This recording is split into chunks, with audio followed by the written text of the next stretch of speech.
तो बच्चों जैसे कि मैंने आप लोगों को बोला, मुझे एग्जाम्पल याद आ रहा है बच्चों। फिलहाल आप लोगों ने भी ऑब्जर्व किया होगा, मैंने कुछ गुड्स बच्चों अमेजन फ्लिपकार्ट से ऑर्डर किए थे।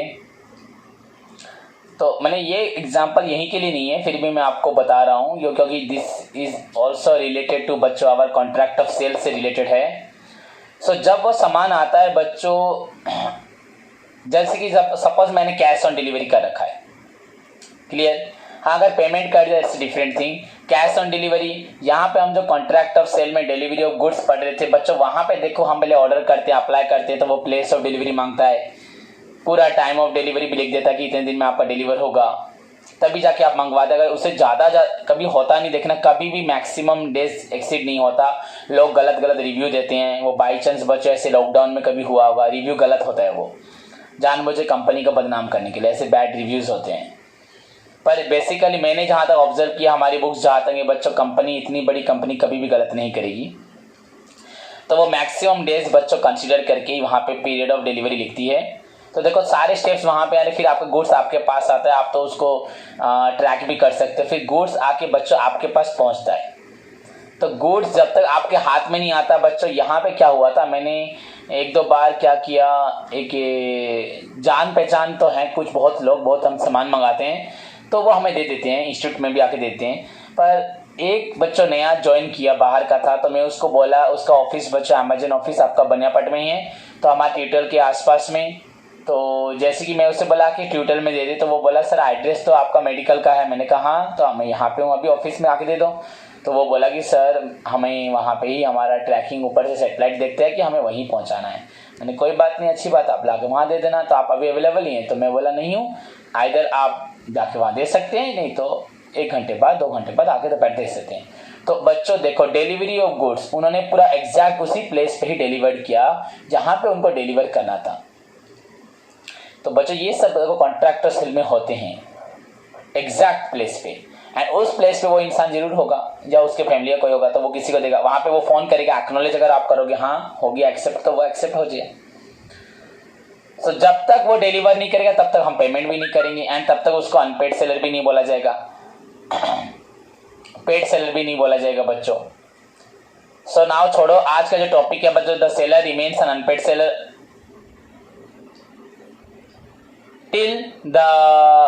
till any person, बच्चों, if any portion of the amount of the price has not been paid, and if there is any condition is attached बच्चों, in that case he is treated as unpaid seller only after the fulfillment of condition, or in case बच्चों any letter of period of credit is there, then he is known as बच्चों unpaid seller only after the due date, and where negotiable instrument is issued बच्चों, and if that negotiable instrument बच्चों is dishonored, in that case is also known as unpaid seller.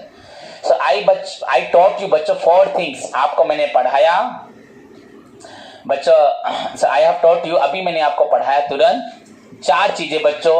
seller becomes an unpaid seller if any portion of the price has not been paid, okay। then बच्चों second बोला, if negotiable instrument is received but the payment is not cleared due to the dishonor of the instrument cancel हो गया, चला नहीं। Third point बच्चों बोला, if there is a period of credit, अगर आप मुझे पेमेंट देंगे आफ्टर 1 मंथ, देन मुझे unpaid seller only after that period, बाद ड्यू डेट के बाद बोला जाएगा, हुआ। And if there is any बच्चों condition is attached to the sale or to the contract of sale, agreement to sale, then only after the fulfillment of the condition I am treated as, the seller is treated as बच्चों unpaid seller. So this is all about the introduction हो, meaning और definitions, complete concept of the unpaid seller. Now we shall move to the बच्चों आपका the rights of the unpaid seller. The what are the rights is given to the unpaid seller in respect of the dash मैं बता देने वाला था answer, in respect of the बच्चों आपका goods and buyer. तो ये तो टॉपिक है, what are the rights of the unpaid seller. अगर पैसा नहीं किया किसके लिए, गुड्स, वो गुड्स ले सकता है, या बच्चों बायर सपोज आप हो तो मैं आपके अगेंस्ट क्या कर सकता हूं। सो ये आज का हमारा topic, main question, what are the rights of the unpaid seller. Clear बच्चों, right so there are two rights enjoy by the unpaid seller. The first one आपको बता दिया, right against the goods, goods के प्रति उसका क्या right है. And बच्चों द सेकेंड क्वेश्चन है right against the buyer. Clear students. तो सेल ऑफ गुड्स एक्ट 1930. बच्चों classify the rights of the unpaid seller. Unpaid seller किसे बोलते हैं मालूम है. 4 कंडीशन जब तक नहीं होंगी, चारों की जरूरत नहीं, किसी कोई एक कंडीशन भी अगर बच्चों पूरा नहीं होगा तो उस सेलर को अनपेड सेलर बोलेंगे. तो बच्चों मैंने आपको बोला जो according to sale of goods act 1930 the rights of the unpaid seller is बच्चों classified into 2 categories. First right against the goods, second right against the buyer. So right of the बच्चों unpaid seller against the goods and second बच्चों right of the unpaid seller against the goods and right of the बच्चों unpaid seller against the buyer. So first move to the बच्चों right of the unpaid seller against the goods. What are the rights of the unpaid seller against the goods? Unpaid seller का क्या right है against the goods? Then बच्चों पढ़ेंगे rights of the unpaid seller against the buyer. मेरा तुम्हारे प्रति क्या हक है, तुम पर क्या हक है एंड तुम्हारे सामान पे क्या हक है. सो फर्स्ट वन बच्चों right of the unpaid seller against the goods. क्या क्या राइट है बच्चों अनपेड सेलर का गुड्स के प्रति. ओके बच्चों. सो नाउ बच्चों right of the unpaid seller against the goods is also बच्चों classified into 2 categories. Right of the unpaid seller against the goods बच्चों इसको भी 2 कैटेगरी में क्लासिफाई किया गया है. क्लियर बच्चों. सो उसका पहला क्लास माने कैटेगरी है व्हेन द प्रॉपर्टी, 2 कैटेगरी में क्लासिफाई किया गया बच्चों. एंड पहला कैटेगरी है when the property in goods has passed and where the property in goods has not passed. बच्चों राइट अगेंस्ट द गुड्स पढ़ रहे हैं, फिर बायर पढ़ेंगे. याद रखना गुड्स के अंदर फिर राइट्स को 2 क्लासिफिकेशन किया गया, सब क्लासिफिकेशन. बच्चों when the property in goods, जब मैं सेलर हूं, सपोज मैं सेलर हूं आप बायर हो, मैंने प्रॉपर्टी मतलब गुड्स के साथ प्रॉपर्टी, गुड्स ट्रांसफर हुआ कि नहीं हुआ अलग बात है, पर प्रॉपर्टी आपको मैंने दे दिया है. When the property in goods, सोचना मत सर प्रॉपर्टी कैसे नहीं दिया, गुड्स नहीं दिया, प्रॉपर्टी कैसे दिया. आपने सामान का पेमेंट दे दिया, मैंने आपके नाम पे कर दिया पर सामान मेरे पास है, ऐसा भी होता है. तो आपको समझना है पहले ध्यान से. When the property in goods बच्चों has passed, when the property in goods has not passed. तो राइट अगेंस्ट द गुड्स भी बच्चों 2 प्रकार है. When the property in goods has passed, where the property when the property in goods has not passed. तो फिर first point पढ़ेंगे when the property in goods बच्चों has passed. Okay सबको याद रहा. मैंने बोला there are 2 rights, right against the goods, right against the buyer. Right against the goods बच्चों again are of 2 कैटेगरी में क्लासिफाई हुआ. when the property in goods बच्चों has passed and when the property in goods has not passed. Clear. तो first point पढ़ेंगे when the property in goods has passed. इसमें फिर क्या right है बच्चों, राइट ऑफ लीन, LIEN सभी को मालूम है. सेक्शन 47 से लेके बच्चों आपका 49 तक लिखा हुआ है, सेक्शन बाद में बताऊंगा. Right of lean. देन बच्चों सेकेंड पॉइंट है बच्चों right of stoppage of goods in transit. Goods को रास्ते में रोक देना, सेक्शन 50 से 52 में आएगा. पहला राइट ऑफ लीन आपका 47 से 49, फिर right of stoppage of goods in transit आपका 50 से 52. देन बच्चों राइट ऑफ रीसेल सेक्शन आपका 54. आप मेरी बात को ध्यान से सुने तो आपको याद रह जाएगा. एंड एक्सप्लेन करने के लिए आपको नोट्स भी फॉलो करने की जरूरत नहीं है, आप खुद ही समझ के लिख सकते हैं. राइट अगेंस्ट द बच्चों गुड्स के बारे में अगर हम पढ़ते हैं तो यहाँ 2 चीज का ध्यान रखा जाता है. where the property in goods has passed and where the property in goods has not passed. So where the property in goods बच्चों has passed हो जाता है, वहां पे बच्चों अगेन 3 कैटेगरीज है आपका. सेक्शन 47 से 49 के अंदर राइट ऑफ लीन, सेक्शन बच्चों 50 से 52 के अंदर right of stoppage of goods in transit and बच्चों 54 है, 53 नहीं लिखा, राइट ऑफ रीसेल. देन बच्चों इसको फिर एक्सप्लेन करेंगे। आपका पहला पॉइंट जो था राइट ऑफ लीन क्या है, right of stoppage of goods in transit क्या है, एंड राइट ऑफ रीसेल क्या है। देन बच्चों when the property in goods बच्चों हैज नॉट पास्ड, बच्चों इसमें भी फिर आएगा राइट ऑफ बच्चों withholding delivery, right of बच्चों withholding delivery. I will discuss with you बच्चों द ऑल पॉइंट्स, अलग अलग पूरा सेपरेटली बच्चों, सेपरेटली हर एक point I will discuss with you बच्चों in detail, because it is very important question आपके लिए है। एंड पता नहीं आता तो जरूर एग्जाम में बहुत सारे क्वेश्चन में अनपेड सेलर मैक्सिमम 99% यही क्वेश्चन एग्जाम में हर साल आता है। और एक क्वेश्चन भी है what are the privileges enjoy, इसको बताऊंगा, थोड़ा अलग टाइप का है इसी टॉपिक में, वो भी बहुत इंपॉर्टेंट है। तो बच्चों राइट अगेन द गुड्स में when the property in goods has passed, when the property in goods बच्चों हैज नॉट पास्ड। तो व्हेन प्रॉपर्टी पास हो गया बच्चों राइट ऑफ लीन, प्रॉपर्टी बच्चों मेरे से आप पे जा चुका है तो राइट ऑफ लीन, लीन मतलब क्या, गुड्स नहीं देना। आपको समझ में आ रहा, मतलब यहाँ पे गुड्स मैंने आपको बेच दिया है, आपने पैसा दे दिया, ऑनरशिप दे दिया, पर गुड्स मेरे पास है तो लीन में अटका दूंगा। तो आप बोलोगे सर अटका कैसे दिया, बताऊंगा फिर डिटेल में। आप बोलोगे अटका कैसे दिया, हमने तो प्रॉपर्टी पास कर दिया है, वहां बच्चों मैंने ऑनरशिप आपको दे दिया पर आपने सच पैसा नहीं दिया। मैंने आपको किसी सामान का ऑनरशिप दे दिया है पर आपने पैसा नहीं दिया, तो मैं आपका वो गुड्स रख सकता हूं, right of lien. Okay, then बच्चों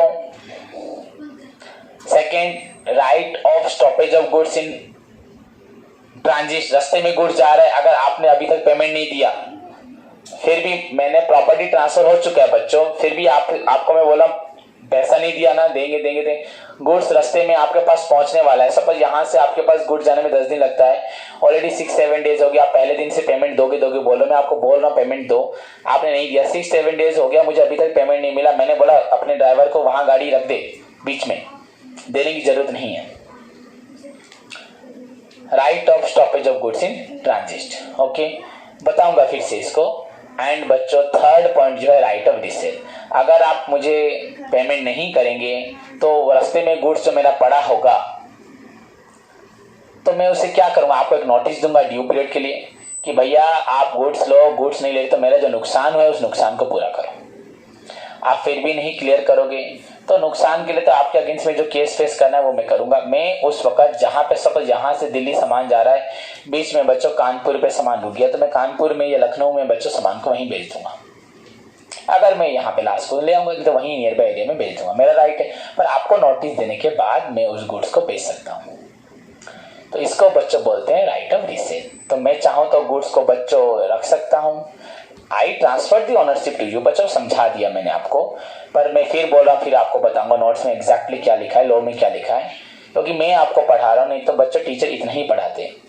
if the property in goods is transferred बच्चों but the payment in respect of the property is not clear yet बच्चों, then it is the right of the seller unpaid seller to retain the goods, and retain कर सकता है, या where the property बच्चों deliver हो चुका है to the buyer place को, पर बायर अभी तक क्लियर नहीं कर रहा, तो सेलर यहाँ पे बच्चों रास्ते में गुड्स को अटका सकता है। एंड उसके बाद भी अगर पेमेंट ना हो तो वो ड्यू नोटिस देके, नोटिस के ड्यू डेट के बाद कि हमने दिया 3 दिन का समय दिया भैया हमको रिप्लाई तो पेमेंट करो, अगर तब भी नहीं करता तो हम गुड्स को राइट है हमारा सेल करने, क्योंकि हमारा गुड्स अगर रास्ते में पड़ा खराब हो जाए, या सपोज ऐसा कोई चीज़ है पेरिसेबल गुड्स, टमाटो हो, ग्रेप्स हो, जिसका 4-5 घंटे से ज़्यादा रह भी नहीं पाएगा, या एक रात बीत जाएगी तो टमाटर खराब हो जाएगा, तो हम आपको बोलेंगे भैया हमें 2 घंटे के अंदर बताओ, इन्फॉर्म करो, पर आप 2 घंटे में नहीं बताते तो हम उस गुड्स को खराब होने से अच्छा हम किसी और को बेच देंगे। क्लियर? देन बच्चों था राइट आपका when the property in goods बच्चों हैज नॉट पास्ड, अगर प्रॉपर्टी नहीं पास हुआ तो बच्चों राइट ऑफ विदहोल्डिंग डिलीवरी, हम डिलीवरी करेंगे ही नहीं, डिलीवरी करेंगे ही नहीं। अगर पेमेंट नहीं हुआ और प्रॉपर्टी ट्रांसफर नहीं हुआ एंड आप पेमेंट नहीं करें तो वहां तो हम डिलीवरी करेंगे नहीं, डिलीवरी को ही रोक देंगे। क्लियर बच्चों? So these are the rights again the unpaid आपका seller, sorry these are the rights of the unpaid seller again the goods। वैसे बच्चों राइट अगेन द बायर क्या होगा? बायर के लिए हमारे पास क्या क्या राइट है? यहाँ पे भी 3 राइट है। Right to sue for the price, अगर हम सामान देते हैं तो पैसा नहीं देता तो पैसा मांगेंगे। राइट फॉर डैमेजेस, अगर बच्चों वो देरी में पैसा देता है तो हमारा जो लॉस हुआ तो प्राइस भी लेंगे बच्चों, डैमेजेस भी लेंगे। या अगर वो गुड्स नहीं लेता तो प्राइस तो नहीं मांग सकते, पर मेरा जो इतना नुकसान हुआ, मेरा पैसा ब्लॉक हुआ, मैंने वहां से यहाँ भेजा फिर रिटर्न लिया, ये सब डैमेजेस मांगूंगा। तो right to sue for the price, आपके अगेंस्ट में केस करूंगा for price. Right to sue for the बच्चों डैमेजेस। ओके, एंड बच्चों अगर मैं बहुत लेट में पेमेंट पाता हूं आपसे, अगर 10 लाख रुपए लेने आप बहुत दिनों के बाद दोगे, so I have the right to sue you बच्चों again the interest, for the interest again the blocking of my capital. मेरा जो पैसा बच्चों ब्लॉक हो गया रहा उसके लिए इंटरेस्ट मांगूंगा। So right against of the buyer जो है बच्चों, right to sue for the price, ये तो मेरा हक है। Right to sue for the damages, अगर प्राइस नहीं ले रहे आप लोग, मैंने तो गुड्स नहीं लिया तो प्राइस क्यों दूंगा? तो बच्चों ठीक है, जो मेरा लॉस हुआ आपके साथ पास गुड्स लेके गया फिर रिटर्न लेके वो डैमेजेस दो। एंड अगर बच्चों उसमें भी मेरा कुछ लॉस हो रहा है और भी पैसा ब्लॉक होकर रह जा रहा है, इतना बड़ा पैसा मैंने इन्वेस्ट किया आपके लिए, तो I have the right to sue you बच्चों। बट जेन्युइन चीज, इसको भी कोर्ट तहकीकात करेगा, इन्वेस्टिगेशन करेगा पूरी तरह से, एंड आपको राइट का हर्जाना मिलेगा। अगर आप में भी कुछ गलत किया होगा तो आपको भी पनिशमेंट मिल जाएगा। सो दैट इज बच्चों right again the right to sue for the interest. You have the right to sue for the price, you have the right to sue for the damages, and bachcho you have also the right to sue for interest. So these are the bachcho rights of the unpaid seller against the bachcho buyer. In case the payment in respect of the goods that he delivered to the buyer is not clear, in case he received bachcho negotiable instrument but the negotiable instrument is dishonored, then in that case he enjoys the following rights against the goods again the buyer. Clear? तो इन्हीं सारी rights को हम next class में 1 by 1, अगर बच्चों इतना ही पढ़ना चाहिए, ये नहीं कि मैं आपको फिर पढ़ाऊंगा, जब मैं बोल रहा हूं आपको फिर से डिस्कशन करूंगा, पर ओवरऑली बच्चों अगर देखो याद रखना है तो हमें इतना ही याद रखना जरूरी है, एंड उसके बाद उसे लर्न करके आप लिखोगे। But this is all about the बच्चों rights of the unpaid seller. Clear students? So आपके लिए आज का होमवर्क है, आप इतनी राइट्स को पूरा अच्छे से पढ़ें। इन नेक्स्ट क्लास में अगर मैं आपको नोट्स भेज दे रहा हूं, अगर आपका क्लियर हो गया तो I will not discuss the same question, बच्चों न्यू क्वेश्चन स्टार्ट करूंगा। नहीं तो ओवरऑली बच्चों अभी तक जो कॉन्ट्रैक्ट ऑफ सेल हमने पढ़ा आपके साथ मैं उस क्वेश्चन को डिस्कशन करूंगा। सो होप सभी स्टूडेंट समझ पाए। अच्छे से पढ़ो, लर्न करो। हर दिन शायद हम बहुत नए नए टॉपिक्स पढ़ते आ रहे हैं, बहुत सारे क्वेश्चन हम लोगों ने कंप्लीट कर लिए हैं, पर आपको याद रखना है कैसे आपको सारे क्वेश्चन याद होने चाहिए, तभी जाके आप लोग बच्चों फ्यूचर में प्रेजेंटेशन दे पाओगे एंड अपने आप को खड़ा कर पाओगे। सो बच्चों सभी अपना ख्याल रखो। God bless you all. Hello बच्चों, गुड आफ्टरनून। लास्ट क्लास में हम लोगों ने फिनिश किया था बच्चों आप लोगों का delivery of goods and rules regarding the delivery of goods. आज का क्वेश्चन है बच्चों आपका अनपेड सेलर, एंड अगर आप लोग सुनोगे नाम भी आपको अजीब सा लग रहा होगा, unpaid seller very simple term है, पर अनपेड सेलर के ऊपर भी एक क्वेश्चन है। एंड बच्चों ये अगर आप अपना सिलेबस चेक करती है तो अनपेड सेलर एक हेडिंग भी होगा बच्चों, बिकॉज इस पे बहुत ज़्यादा ध्यान दिया जाता है and it is very important question in your बच्चों चैप्टर कॉन्ट्रैक्ट ऑफ सेल। जैसे कि बच्चों आप सभी को मालूम है कॉन्ट्रैक्ट ऑफ सेल में हम लोगों ने जो जो चीज़ें अभी तक पढ़ी, what is contract of sale, agreement to sale, फिर उसका बाद उनका डिफरेंसेस एलोंग विद बच्चों बेलमेंट एंड आपका हायर परचेज एग्रीमेंट के साथ पढ़ा, देन डिलीवरी ऑफ गुड्स पढ़ा। तो जो भी हुआ बच्चों मैंने आपको शायद नहीं बताया था, मैंने आपको कन्फर्म बताया था, आप याद करो कि कॉन्ट्रैक्ट ऑफ सेल का जो बेसिक पार्ट पढ़ने के बाद हमें कुछ एक्स्ट्रा चीज़ें पढ़नी है, जैसे कि कॉन्ट्रैक्ट ऑफ सेल हम क्यों पढ़ते हैं, फर्स्ट ऑफ ऑल पहले किस तरह से सेल होता है, उसके बाद सेलर बायर के पास क्या क्या हक है। तो येस्टरडे जो हम टॉपिक पढ़ रहे थे डिलीवरी ऑफ गुड्स, उसमें हमें मालूम पड़ता है कि बायर किस तरह से सेलर को गुड्स के लिए बच्चों अप्लाई करता है एंड सेलर की क्या क्या जिम्मेदारी है एंड कैसे वो गुड्स उसको डिलीवर करता है, एंड बायर के पास ऑल्सो बच्चों अथॉरिटी है कि वो गुड्स को एग्जामिन करके पेमेंट करे, एंड बायर अगर गुड्स उसको ठीक नहीं लगता तो वो रिटर्न कर सकता है, रिटर्न करने के लिए सेलर ही लायबल है। इसके लिए बच्चों बायर को किसी प्रकार का नुकसान नहीं होगा। पर अगर बायर जानबूझ के गुड्स लेने से, रिसीव करने से बच्चों रिफ्यूज करे, सो इन दैट केस में सेलर रिटर्न लेगा एंड बायर को बच्चों फाइल स्यू करेगा अगेंस्ट ऑल द डैमेजेस, जो भी उसका लॉस, जो उसका एक्सपेंसेस, जो भी उसका हुआ था, उसके लिए वो उसको स्यू करेगा। Not for the prices of the goods but for the बच्चों actual damages that he has बच्चों suffered for the delivery of goods and for any expenses बच्चों for उसका जो पैसा बहुत दिनों तक उसका for holding the capital for that particular buyer who finally refused to accept the goods. So the entire losses जिसको मतलब सेलर ने जो बियर किया, उसके लिए सेलर बायर को स्यू करेगा, कर सकता है नहीं, क्या करेगा ही करेगा। ओके, जो आज का क्वेश्चन है, मतलब मैंने बोलने का रीजन है कि बच्चों अभी तक हम लोग जो पढ़े थे सभी कैसे सेल होता है, सेलर का क्या रोल है, बायर का क्या रोल है, पढ़े थे। एंड लास्ट क्वेश्चन अगर बोला जाए, हाँ लास्ट क्वेश्चन और एक क्वेश्चन है पर वो मैं आपको बाद में पढ़ाऊंगा। But basically so far as your बच्चों contract of sale topic is concern, the last question is बच्चों unpaid seller and what are the rights of the बच्चों अनपेड सेलर। आपको यहाँ से मालूम भी पड़ रहा होगा अनपेड सेलर मतलब जिस सेलर को पैसा नहीं दिया गया। एंड अगर सपोज आप मुझसे गुड्स ले लेते हैं एंड आप मुझे पेमेंट नहीं करते, आप मुझसे मटेरियल लेते हैं, आप मुझसे सप्लाई ले लेते हैं, आप मुझे पेमेंट नहीं करते, तो उस वक्त बच्चों मेरे पास क्या क्या राइट्स होना चाहिए। सो वेरी इंपॉर्टेंट वन, आपका भी राइट्स है, आप किस तरह से गुड्स को एग्जामिन करेंगे, आप कब किस तरह से गुड्स को रिटर्न करेंगे, आप कैसे रिफंड मांगेंगे, आपके पास भी हक है। वैसे ही बच्चों द टुडेज क्वेश्चन बच्चों अनपेड सेलर, एंड ये वेरी इंपॉर्टेंट क्वेश्चन आपका लॉन्ग क्वेश्चन है, 2 मार्क्स कभी नहीं आता, बहुत रेयर बच्चों, बाई चांस कोई पूछ सकता है what do you mean by unpaid seller. Otherwise बच्चों ये आपका एक लॉन्ग क्वेश्चन है जिसको आपको एग्जाम में लिखना पड़ेगा। 12 मार्क्स, प्रीवियसली ये 20 मार्क्स का आता था, इंटरनल में आपका 20 मार्क्स एंड एक्सटर्नल में बच्चों 60 मार्क्स का आता था। Clear students?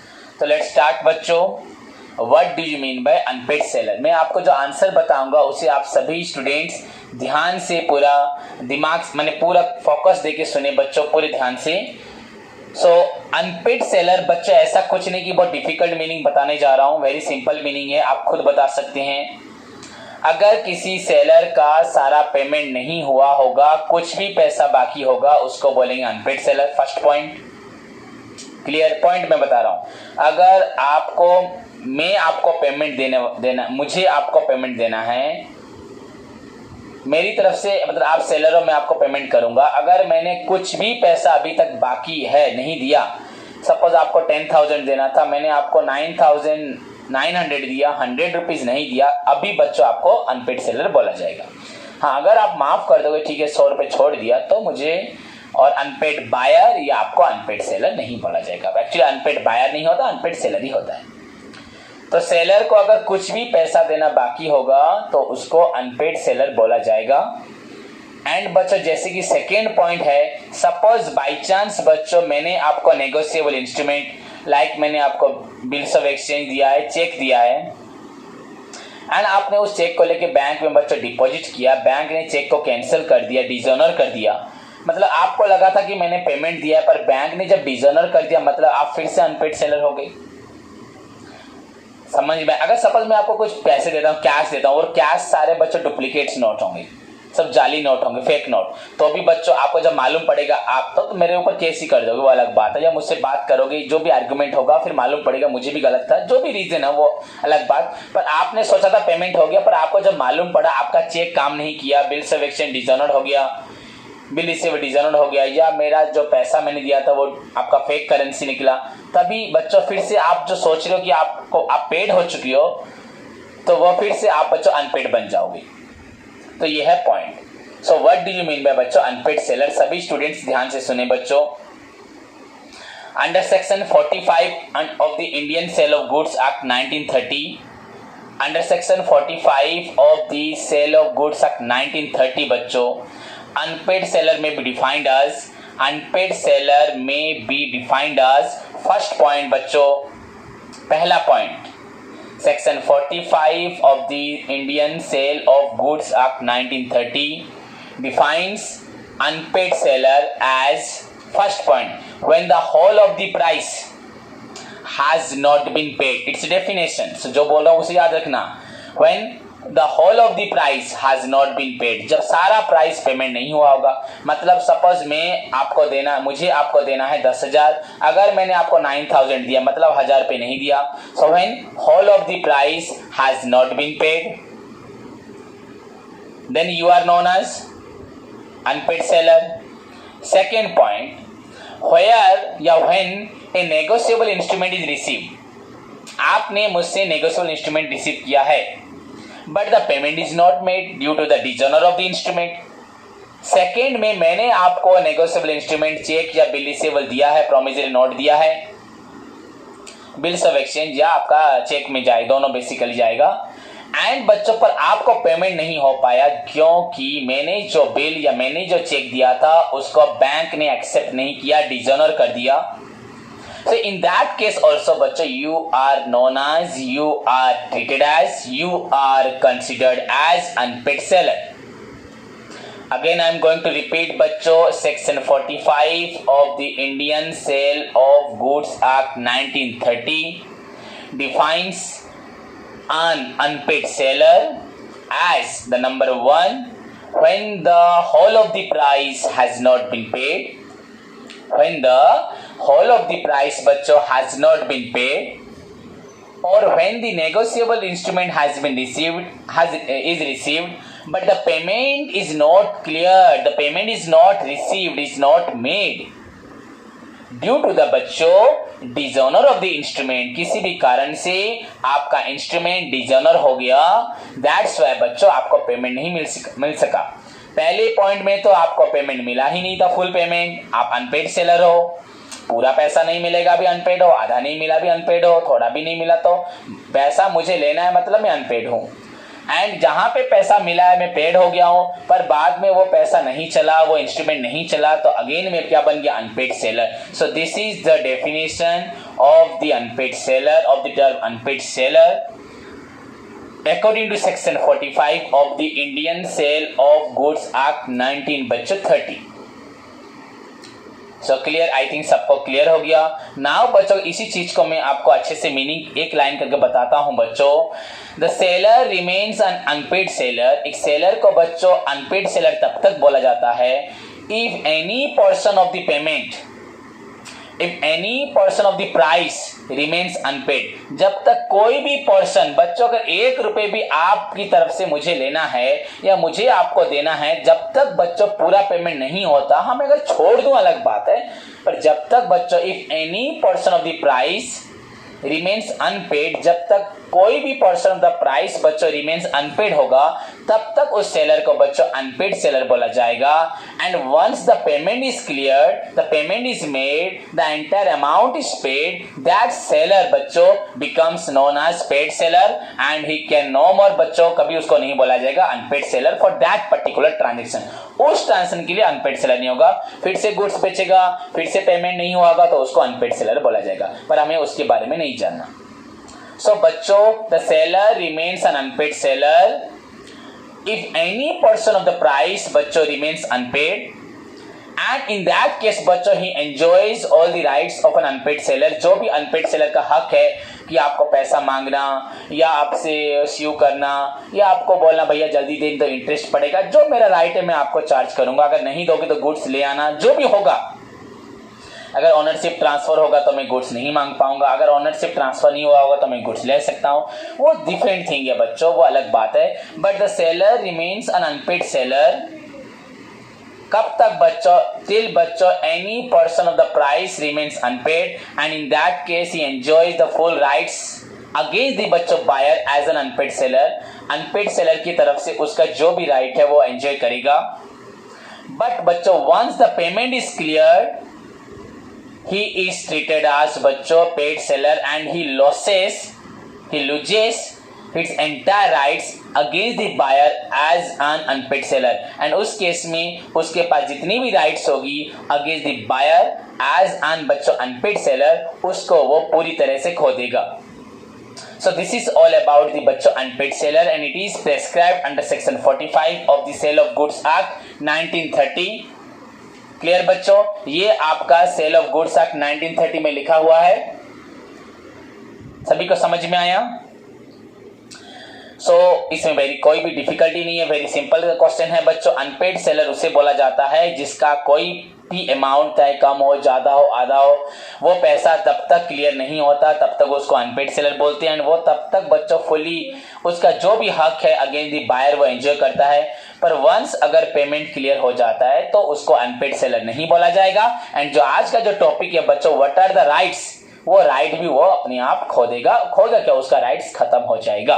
So this is all about the बच्चों आपका डेफिनेशंस एंड मीनिंग। डेफिनेशन तो 45 में मैंने बोला, मीनिंग आपको बताया। The seller remains an unpaid seller if any person of the price बच्चों remains unpaid becomes due and he enjoy all the rights against the buyer as an unpaid seller, but once the payment is cleared बच्चों he loses his all rights against the buyer as an unpaid seller. Clear? So it is all about बच्चों आपका meaning and definition हुआ। Introduction की कोई जरूरत नहीं है यहाँ पे, आप कॉन्ट्रैक्ट ऑफ सेल में इंट्रोडक्शन उसको भी लिख सकते हो, पर जरूरत नहीं है। Now I am going to say you बच्चों, मैं आपको बोलने जा रहा हूँ और एक line about the unpaid seller, the very important point for your entrance. अगर आप फ्यूचर में एंट्रांस देते हो, इंटरव्यू देते हो, तो वहां पे पूछ सकते हैं, आपको क्वेश्चन भी आएगा, क्योंकि सिंपल से क्वेश्चन अभी जो बताया था वही सिंपल क्वेश्चन था। हाँ, सेक्शन आपको याद रखना 45, पर यहाँ पे क्वेश्चन आता है बच्चों, सपोज मैंने आपको सामान बेचा है, कोई भी सामान 10,000 का, एंड आपने मुझे बोला है सर हम आपको पेमेंट 1 मंथ के बाद देंगे। सो यहाँ पे बच्चों यहाँ पीरियड ऑफ क्रेडिट है, यहाँ पे आपको पेमेंट देना है after 1 month as per the agreement between मेरे और आपके अंदर हुआ है, बिटवीन यू एंड मी।